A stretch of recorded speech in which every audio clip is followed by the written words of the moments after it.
ఉన్నారు, అది చాచి కొట్టింది, అయిపోయింది. అప్పుడు జగన్ యాటిట్యూడ్ ఎట్లా ఉంటది, అతని వ్యక్తిగత వ్యవహారం, ఏ అమ్మాయి కంప్లైంట్ లేదు అన్నటువంటి రూట్లోనే ఉంటది. ఎవరు చెప్తారు ఈ ముక్క? జగన్ చుట్టూ ఉన్న లీడర్లే చెప్తారు. మామూలుగా కూర్చున్నప్పుడు ఆడేదో దోలగాడండి, మన వాడు ఏం చేస్తాం దాంట్లో, ఈవెన్ చట్ట ప్రకారం కూడా చేయడానికి ఏం లేదు. కంప్లైంట్ చేయనప్పుడు ఏముంటది? ఎథికల్ గా అయితే వాళ్ళంతటా వాళ్ళు రాజీనామా చేయాలి. కానీ ఈ వ్యవహారాల్లో రాజీనామాలు జరుగుతున్నాయా అన్నప్పుడు లేదు. కానీ దాన్ని పవన్ కళ్యాణ్ ఎలాగా తీసుకొచ్చాడు? కామాంధులు వీళ్ళంతా ఇదని తీసుకొచ్చాడు.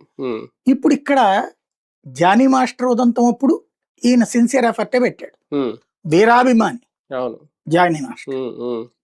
కానీ అమ్మాయి బహిరంగ ఆరోపణ చేసింది, పోలీస్ కంప్లైంట్ ఇచ్చింది. ఇచ్చినప్పుడు ఈయన యాక్షన్ తీసుకున్నాడు, కానీ ఈయన పార్టీ రిజెక్ట్ చేసింది. యాక్షన్ ఈయన తీసుకున్నాడు, పక్కన పెట్టమన్నాడు.